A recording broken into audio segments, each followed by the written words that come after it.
Crashes, often caused by dangerous and distracted drivers, are being increasingly caught on camera by fellow motorists on their dash cam. Last year, more than 60,000 clips were submitted to the police via the National Dashcam Safety Portal. Many of them for drivers submitting others bad driving, like jumping red lights. It's the highest number on record. Our reporter Zoe O'Brien can pick up the story. Jaw-dropping collisions captured on our roads. Crashes, often caused by dangerous and distracted drivers, are being increasingly caught on camera by dashcams. Last year, more than 60,000 clips were submitted to police via the National Dashcam Safety Portal, the highest number on record. The creators of the portal, dashcam manufacturers Nextbase, say this form of modern evidence gathering is saving years of police time and keeping people safe. Now this process is so much faster because as a member of the public uploads the footage, they also send in the witness statement. They do it at the same time. And so the police are able to just look at the video footage and see, has something happened, yes or no? If yes, they've got the witness statement, they're ready to go. They can proceed and they can prosecute if needed. The more we can give visibility to this system, the better. That means that people will think twice about doing that dangerous overtake, or should I chance it around that corner? And the feedback from the forces is that by having this system in place, we are saving lives. The portal was set up in 2018. That year, 3,000 videos were sent in, but usage has rocketed. In the 8 years since, more than 200,000 clips like this have been turned over to police.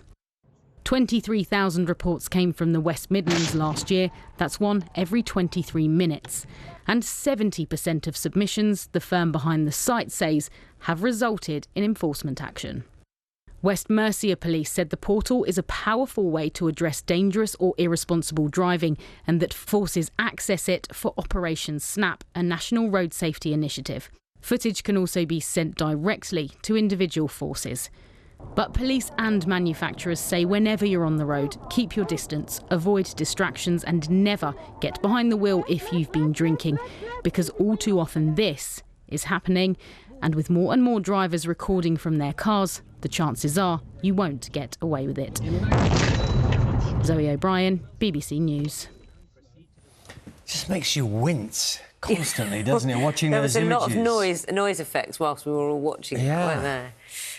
So every time that piece has gone out, we all sort of wince a bit, don't we, at the images you see. Hannah Wells is a senior criminologist at Keele University, specialising in road policing. Very good morning to you, Hannah. Do you have a dash cam?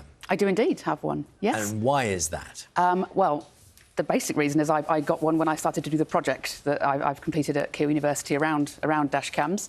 So I wanted to have one to see how people felt about having them, how it felt like to experience submitting some footage, like the footage that you've spoken about.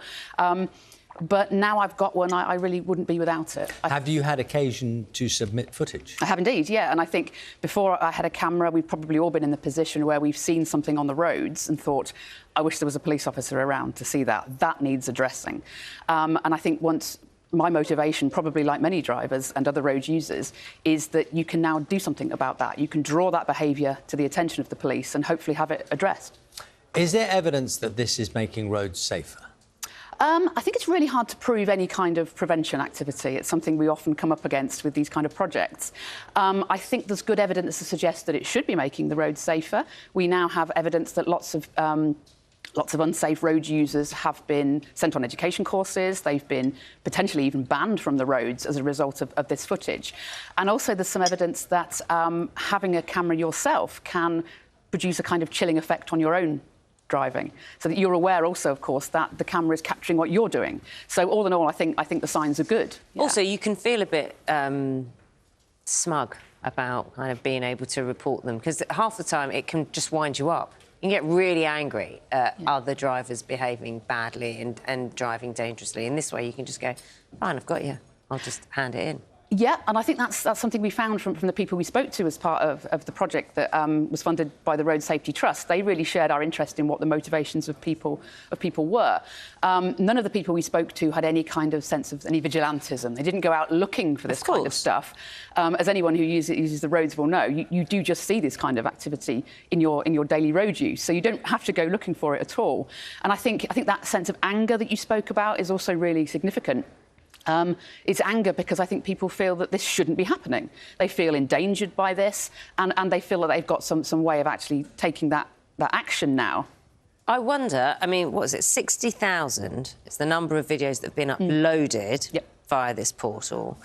And lots of people would have submitted them directly to police forces as well.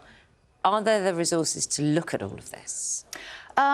I think that's definitely something that we found. Because it goes to Charlie's question as to whether or not it's making a difference. Yes, I think one of the really interesting parts about this movement, if I can call it that, is that it wasn't driven, excuse the pun, by the police. It was very much a bottom-up movement. This was spontaneous members of the public able to buy dash cam, helmet cam, body cam and mobile phones with cameras and able to submit footage because that camera technology is a lot cheaper now. The movement towards this really came from the public who were out there wanting something done. The police have therefore had to respond to that. It wasn't the police that went out and said, send us your footage. In most forces, there are teams of people who might be ex-traffic officers, they might be members of the public who are thoroughly trained in understanding this, and they do respond to a lot of the footage. As you said, 60,000 is an absolute minimum. Lots of people submit straight to the police, and those numbers are rising. Helen, road safety changes all the time, doesn't it? I'm old enough to remember when seatbelts were not mandatory, and at the time people said there's no way they can make everyone do that. Do you think we might reach a time where manufacturers of cars have dash cams built in because, on the basis of what you said before about it encouraging everyone to be a bit more careful that there's evidence, why not have it all the time everywhere? I think we're seeing that high-end vehicles do have a lot of camera technology installed as standard now, so that is something that I would say is already... Recording all journeys, recording everything that happens. I understand, not my car, but I understand that more modern cars do have a lot of that technology installed in them. And, of course, modern cars are all about sensors and mapping the environment around them. I think the primary motivation of the manufacturers wouldn't necessarily be this kind of project, and the primary motivation of some drivers and other road users is going to be actually being able to capture footage that they can use if there's an incident they're involved in and they want to send it to the insurance company. So I think that idea of proving your case is probably as important for many people as the road safety argument. Yeah. Interesting. I mean, I'm sure people really engage with the subject. When you see the footage, it really startles you every time. Helen Wells, thank you very much, Senior Criminologist at Keele University. Good to see you. Thank you.